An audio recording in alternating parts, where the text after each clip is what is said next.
d'angoisse, ton manque de confiance, enfin, des petits trucs de la vie de tous les jours qui peuvent sûrement t'aider, ok? Je t'invite à liker ou même à t'abonner si t'aimes bien le format, si t'aimes bien, si tu penses selon toi que cette vidéo va t'aider ou t'a apporté quelques trucs, ça sera déjà pas mal. Et puis marque-moi en commentaire comment tu as apprécié cette vidéo ou pas, d'accord? Sur ce, je vous souhaite à tous une excellente nuit et dormez bien.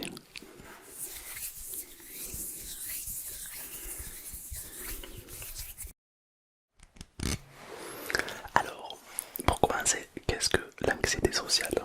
Qu'est-ce que c'est? Qu'est-ce que le stress en général ou l'angoisse? Pour commencer, l'anxiété sociale, c'est souvent quelque chose. Donc c'est comme un stress, une ressenti. Seulement ça se crée comme une crise d'angoisse dans des endroits où tu as des gens, dans des endroits clos, où la porte de sortie elle est loin. Ça peut ressembler à la claustrophobie, mais ça n'est pas vraiment.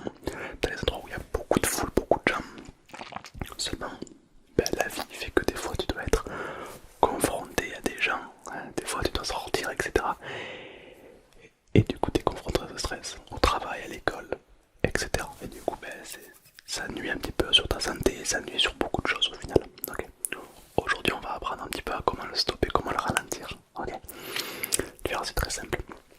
Il faut savoir que dans mon cabinet j'ai eu beaucoup de personnes qui étaient comme ça, anxieuses, etc. Je dis anxieuse parce qu'il y a beaucoup plus de filles que d'hommes qui ont de l'anxiété sociale. Mais ça arrive aussi qu'il y a des garçons qui l'ont, hein, ça arrive à tout le monde.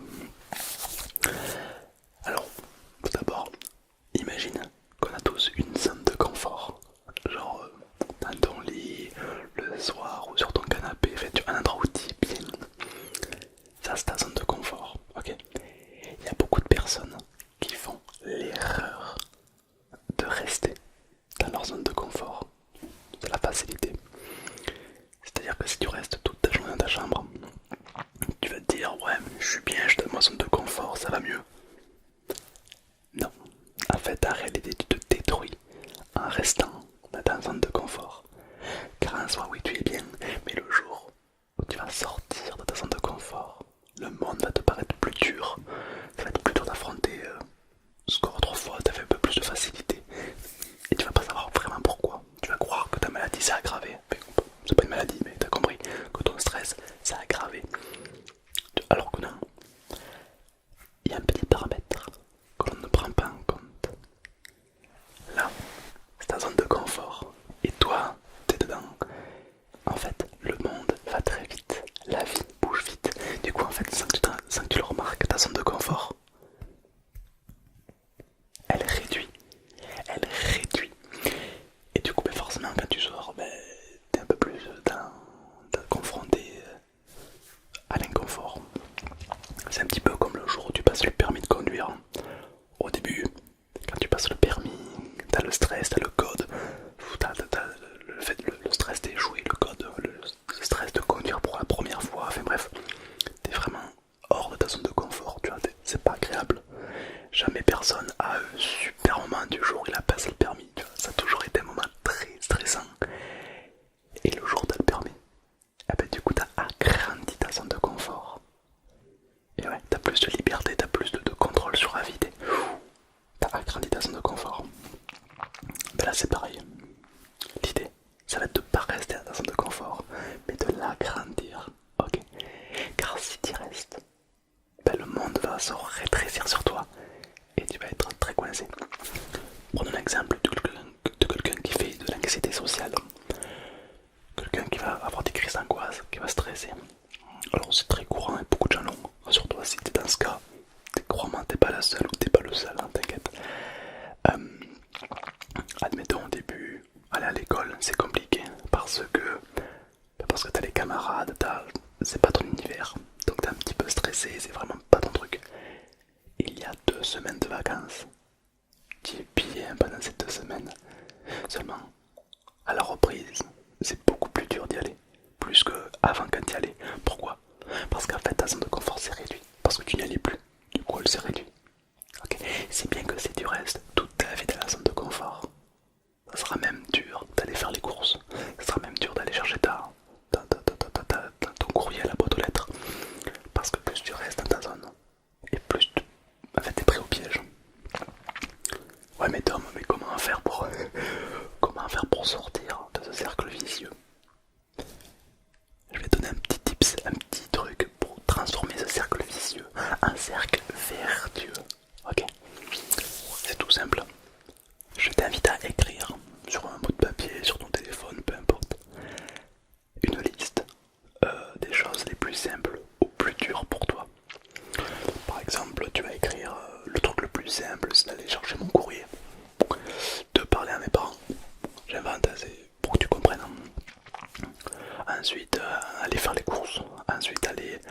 aller en centre-ville, aller dans une foule de monde, aller, tu vois, et plus ça va, plus tu rajoutes des choses qui sont plus compliquées pour toi.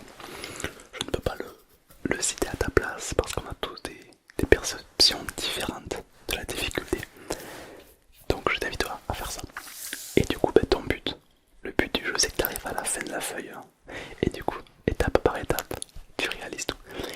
Et c'est super parce que du coup, ça te permet de voir de manière consciente l'évolution que tu fais.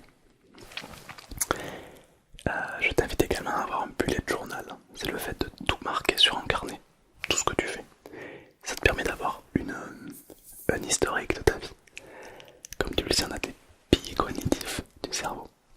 C'est quoi ce mot? Il fait peur. En fait, piliers cognitifs, c'est des erreurs de jugement, dont le pilier de négativité. Par exemple, si je te dis oh, mais les gens ils sont tous chiants, je suis jamais heureux, tu vois, c'est que des généralisations, on est tous comme ça, on n'est jamais heureux, vous me faites tous chier, tu vois, ah ben, ce que je t'invite, c'était jamais heureux. Tu prends un mois ou quelques semaines, et quand t'es heureux, enfin que t'es bien, la journée, tu la colories en vert. Et quand t'es pas bien, t'as passé une mauvaise journée, t'as été triste ou malheureux ou autre, tu la colories en rouge. Comme ça, à la fin du mois ou à la fin de la semaine, d'un simple regard, tu peux voir si t'as été plus heureux ou pas. Et là, ça casse le pied cognitif.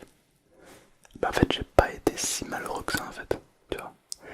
Et du coup, ton cerveau il va avoir un petit choc. Il va se dire, attends, en fait, j'étais un petit peu dans l'erreur. Il faisait une généralisation. Je te rassure, tout le monde fait des généralisations, surtout les vieux. Oui, les vieux font, alors là, les vieux, tu les à cause du même pilier cognitif, tu les entendras te dire ah mais c'était mieux avant. Ah bah oui, nous avant, les étés, ils étaient beaucoup plus chauds. Ah bah oui, oh. Non, c'est juste que il y a un autre biais cognitif qui s'appelle le biais Van der Stroff. Qu'est-ce que c'est? En fait, on se rappelle uniquement de l'ordre du commun. Je te donne un carré, un carré, un carré, un rond, un carré. Tu vas te rappeler du rond. Tu vois par exemple, là c'est pareil, hein, ils ont eu un été très chaud. Du coup ils se rappellent de cet été très chaud. Et du coup ils font une généralisation. Tous les étés de leur enfance étaient chauds. Non, tu vois, aucun rapport. C'est comme si par exemple je te dis je t'aime, je t'aime, je t'aime, va te faire foutre, je t'aime. Ah bah tu l'as retenu, va te faire foutre, c'est tout ce que tu as retenu. Parce que pour ça c'est notre biais cognitif, le biais de négativité. Ouais, c'est un biais cognitif que beaucoup de gens ont. C'est par exemple il y en a qui vont râler à chaque fois qu'il y a un feu rouge. Mais ils n'auront jamais fait attention à tous les feux verts qu'ils ont eu. Là c'est quoi des trucs comme ça. Et le cerveau il en est plein. C'est pour ça qu'il faut pas te laisser avoir par ton propre cerveau. Ok. Donc c'est bien de faire une liste, c'est bien d'écrire les choses. Ok, pour bien avoir une historique. Parce que scientifiquement ça a été prouvé, l'être humain n'est pas fiable et absolument instable. Donc ne fais pas trop confiance à ton cerveau. Vraiment écris sur un bout de papier par exemple. Pour vraiment avoir un historique, voir quand t'es heureux, quand t'es pas heureux, ton challenge d'anxiété sociale, etc. Ok. Maintenant, pour ceux qui ont de l'angoisse, de l'anxiété sociale, du stress, etc., je vais te donner une petite technique que tu vas pouvoir faire n'importe où, n'importe quand. Ça s'appelle la cohérence cardiaque. Je ne sais pas si tu en as déjà entendu parler ou pas. C'est un exercice qui est beaucoup utilisé dans les pilotes de chasse, hein, pour éviter ceux qui prennent 9 G dans les dents. Faut pas trop tomber dans les pommes, hein, parce que quand t'es en train de piloter un avion, c'est pas l'idéal. Du coup, ils font la cohérence cardiaque à plus haut level. Là, ils jouent vraiment avec leur cœur. Mais c'est très puissant. D'ailleurs, si tu fais l'exercice en même temps que moi maintenant, tu vas sentir une différence. Essaie d'augmenter ton stress là, ou ton anxiété, essaie de l'augmenter là, un petit peu, juste avant l'exercice, pour voir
stress, fais-le aussi quand tout va bien dans ta zone de confort. Parce que si tu le fais que quand tu stresses, ben ton cerveau va lier le stress à la cohérence cardiaque. C'est pas le but. L'idée c'est vraiment, fais-le dans ta zone de confort pour que lorsque tu le fais au moment où c'est important de le faire, ton cerveau te détend complètement, ok? Ça c'est puissant, d'accord? Donc vraiment fais-le et tu verras une différence à long terme. On a aussi des personnes qui n'ont pas confiance en eux. Forcément, des fois c'est lié, le stress, l'angoisse, l'anxiété sociale, c'est parce que souvent j'ai pas confiance en moi. Peut-être que c'est ton cas ou peut-être pas. Mais dans tous les cas, je vais te donner une petite technique pour avoir confiance en toi. En fait, c'est tout simple. La confiance en soi, ça se travaille par rapport au regard des autres. Souvent, qui dit confiance en soi dit le regard des autres, bien souvent. Comment faire? Je vais te donner une technique. Faire semblant. Faire semblant.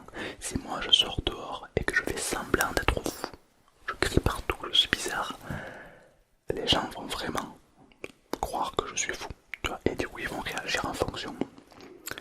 Mais si je sors dehors, bien habillé, les gens vont dire oh lui il a confiance en lui. Pour donner un exemple, on était au Salon Zen à Paris je crois, ou à Lyon, je sais plus. Et donc il y avait plein de charlatans, enfin de mecs voyants, télévoyants, la voyance. Voilà. Je sais pas, bref. Et un gars, j'étais avec une amie qui, elle, n'a pas confiance en elle. Mais ça se voit, physiquement, elle prend pas soin d'elle. Et moi, j'étais un costard. Et là, il nous arrête et nous fait toi, tu n'as pas confiance en toi. Mais toi, en parlant de moi, toi, tu as confiance en toi. Ben frérot, en fait, c'est juste que moi, j'étais bien habillé. D'ailleurs, j'avais ce costard là. Et l'autre, ben, elle était un petit peu négligée. En fait, selon ce que tu donnes comme information aux autres, ils vont se faire un jugement sur toi. Et du coup, ils vont agir en fonction. Il est vrai que tu ne réagiras pas pareil si t'as un enfant qui crie partout. Et si t'as un enfant calme, tu vas pas lui parler pareil. Mais inconsciemment, tu vas toujours t'adapter à l'enfant. Tu vas te mettre à son niveau, tu vas te mettre à genoux à son niveau pour lui parler. Tu vas pas le regarder de haut comme ça. Bon, là c'est pareil. Adapte-toi. Tu n'as pas confiance en soi. Ben, c'est normal. Si moi je te dis que j'ai pas confiance en moi, tu vas agir en fonction. Tu vas me parler, tu vas réagir comme quelqu'un qui n'a pas confiance en soi. Maintenant, si j'ai toujours pas confiance en moi, mais que je m'habille bien, je me tiens bien droit, est-ce que tu me parleras de la même manière? Si on se connaît pas, imagine, on s'est jamais vu. Il se peut que tu me parles pas pareil. C'est, on va dire, une légère manipulation visuelle. Il y a deux docteurs. Il y a un docteur avec une blouse blanche et un docteur en jogging. Lequel tu vas voir? Probablement celui en blouse blanche. Alors qu'au final ils sont pareils. Hein. Mais tu dis, oh, c'est de l'autorité là. C'est pas. Alors que, aucun rapport. Ouais, mais Tom, comment faire pour apparaître comme quelqu'un qui a confiance en soi? Rien de plus simple. Tout d'abord, habille-toi bien. Tiens-toi droit. Alors, comment se tenir droit? J'ai fait du mannequinat et on m'a donné une technique qui est franchement très intéressante.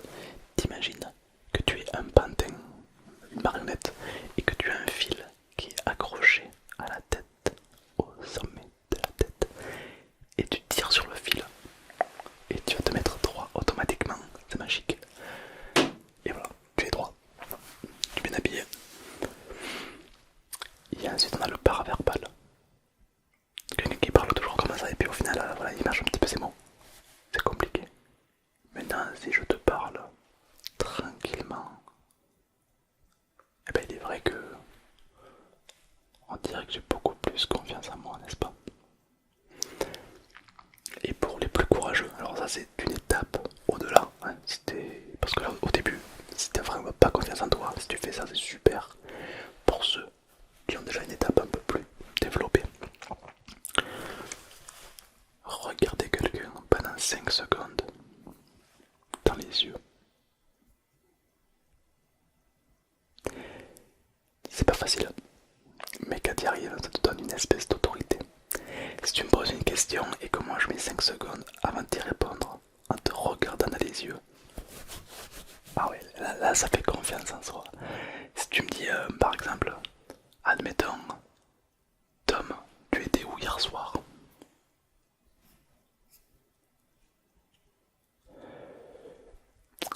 J'étais chez moi, je crois.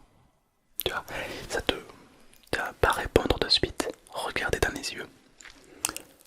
Et là tu vas me dire, mais Tom, c'est super dur de regarder quelqu'un dans les yeux. Mais j'ai une technique encore. J'ai plein de techniques. Il est vrai que parfois pour certaines personnes, regarder dans les yeux c'est pas facile. Comment faire? Tu regardes ici. Ici, alors la personne ne verra pas la différence. Tu le regardes là ou tu le regardes là, la personne ne verra aucune différence. Okay, pour elle, elle va croire que tu la regardes dans les yeux. Sauf que toi, tu ne le regarderas pas dans les yeux. Du coup, ça va te sembler plus simple. Tu vas regarder un morceau de sourcil. Voilà, c'est plus agréable que regarder les yeux de quelqu'un. D'ailleurs, fais le test. Je te parle, essaie de me regarder là. Et moi, je continue à te parler. Et du coup, c'est plus simple. T'as moins la pression du regard quand tu regardes ici, quand tu te concentres sur cette zone, plutôt que sur les yeux. D'accord? Ça, c'est une technique. D'accord? Dans la même branche, tu dois parler à plusieurs personnes en même temps. Une conférence, tu dois parler en public, ou à toute ta famille, peu importe. Et ça t'angoisse parce que là, t'as plein de regards qui sont braqués sur toi. C'est simple. Entre deux personnes, tu regardes au milieu où il n'y a personne. Tu regardes le mur du fond. Entre deux personnes, les gens vont croire que tu fixes quelqu'un, alors que pas du tout. Du coup, c'est plus simple pour toi et puis tu gagnes en autorité. Pas mal comme petit tip, c'est ça. Tu l'auras compris, il y a autant de méthodes pour t'en sortir qu'il y en a pour t'effondrer. On n'est pas né avec un mode d'emploi, comment marche notre cerveau, d'accord? Mais il y a des techniques pour toujours s'en sortir, ok? L'anxiété sociale, le stress, l'angoisse ou autre, tu peux toujours aller de l'avant. Attention, il y en a qui préfèrent rester dans leur anxiété plutôt que d'aller de l'avant. C'est un petit peu la théorie du plâtre. Je sais pas si tu connais le plâtre. Tu connais cette théorie? C'est l'histoire d'un mec qui est dans une... Il s'est cassé la main et du coup il a un plâtre. Mais du coup, comme il a un plâtre, il peut plus faire la vaisselle. Comme il a un plâtre, il peut plus promener le chien, il va plus faire le ménage. Les gens sont vraiment à son petit soin. C'est agréable. Est-ce que tu as envie de le retirer ce plâtre? Bon, c'est une image, t'as compris. Quelque part tu dis bien ce plâtre, c'est normal. Le cerveau s'adapte toujours aux situations. Du coup il va s'adapter à ce plâtre. Et du coup le rythme va changer. Et tu vas l'apprécier. Mais bon, tôt ou tard faudra bien enlever ce plâtre. Tu comprends? Tu peux pas le rester toute ta vie. Pour certaines personnes, l'anxiété, peut-être que ça va te parler. L'anxiété, ça les aide à... Inconsciemment, on appelle ça des strokes, des retours de reconnaissance. Ça les aide à que certaines personnes viennent les voir. Ça les aide à... Ça peut les aider. Seulement, le mythe de la personne qui dit rien, qui est mystérieux et que les personnes s'intéressent à lui parce qu'il est mystérieux n'existe que dans les films. Dans la vraie vie, tu parles pas, t'es timide, t'existes pas. Bienvenue à l'école. Non, je plaisante un petit peu, mais c'est vrai qu'il y en a qui préfèrent la tranquillité, d'autres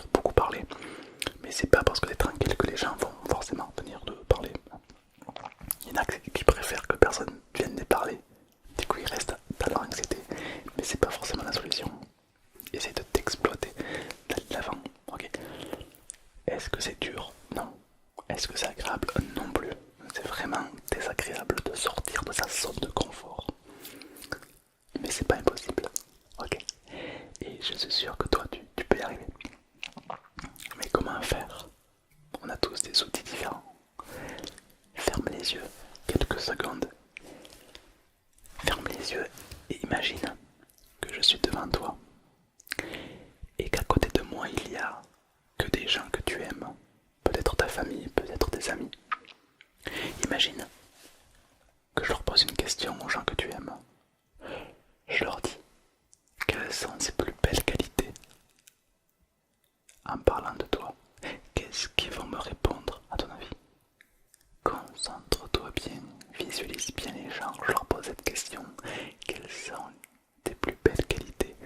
Qu'est-ce qu'ils vont me répondre selon toi? Et en faisant cet exercice, tu vas noter des qualités que toi-même tu ne t'aurais peut-être pas données. Et là c'est très intéressant ce qui se passe, car pour une fois tu n'es plus acteur mais tu es spectateur de toi-même. Note ces qualités qui sont le reflet du regard du monde et exploite-les. Aujourd'hui, maintenant, tu as une direction où aller, tu sais où aller pour t'améliorer. Il n'y a pas de vent favorable à celui qui ne sait pas où il va. Toi tu as une direction maintenant et je t'invite à l'exploiter le plus possible. Ok. Par exemple, c'est quelqu'un d'ambitieux. Ok. Favorise. C'est quelqu'un avec une belle ouverture d'esprit. Favorise. Etc. etc. T'es quelqu'un de gentil. Favorise. Ok. Tu vas beaucoup aider les gens. Favorise. Ok. Et au final, personne ne peut ignorer le fait que si tu améliores tes qualités, tu vas devenir un petit peu une version améliorée de toi-même. Et puis, une dernière technique, ça c'est pour le fun, c'est pour toutes les personnes qui ont regardé la vidéo jusqu'au bout. Dernière technique. Est-ce que tu as une idole, une personne que tu apprécies? Un acteur, un chanteur, un héros peut-être. Et si tu en as pas, essaie d'en inventer un ou quelqu'un dans ton entourage que tu aimerais bien ressembler, quelqu'un qui t'impressionne, quelqu'un que tu connais ou que tu connais peut-être pas, et qui t'impressionne. Si t'en as un, tant mieux. Si t'en as pas, invente un. Et tu pourras te dire qu'est-ce que ferait cette personne dans cette situation. Et admettons, moi j'aime bien, je sais pas moi, qu'est-ce que je pourrais dire? Squeezie. Admettons, j'aime bien Squeezie, ok. Je suis en train de parler et là d'un coup j'ai une anxiété qui arrive. Qu'est-ce que ferait Squeezie à ma place? Il sourirait. Peut-être qu'il parlerait, il dirait. Alors, tu t'adaptes en fonction de ton caractère. Moi par exemple, je suis quelqu'un qui raconte beaucoup de blagues, qui rigole beaucoup. Bah, du coup je vais en jouer, je vais me détendre via le sourire. Mais on n'est pas tous comme moi, du coup trouve ta propre branche. Et si tu fais semblant d'être quelqu'un d'autre, bah, ton cerveau va dire ok. Car comme je te l'ai dit au début, faire semblant c'est devenir. Si tu fais semblant que tu as confiance en toi, tu as confiance en toi aux yeux des autres. Donc tu as confiance en toi. Ok. Si moi je fais semblant que je suis un boxeur professionnel, que je suis 3 fois champion du monde, eh ben il y en a qui vont pas m'affronter au combat, ils vont trop avoir peur. Alors que je sais pas me battre, tu vois par exemple. Donc, rien qu'en te donnant une image, le regard des autres vont changer. Exploite-le, ok. J'espère que cette vidéo t'a plu. J'ai beaucoup parlé et je t'ai donné beaucoup d'infos, beaucoup d'indices, d'accord? Pour que vraiment tu fasses ta petite chambouille, ok, de ton côté. Dis-moi en commentaire si t'aimerais avoir plus de vidéos comme ça, avec plein de techniques. N'hésite pas à liker ou à t'abonner, ça me fera toujours plaisir. Et évidemment, marque-moi en commentaire si cette vidéo t'a aidé, ça me fera vraiment plaisir.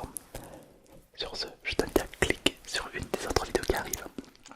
Puis si toutefois t'as aimé cette vidéo, t'as aimé la ASMR, ou t'as bien aimé tout court, je t'invite à cliquer sur les vidéos.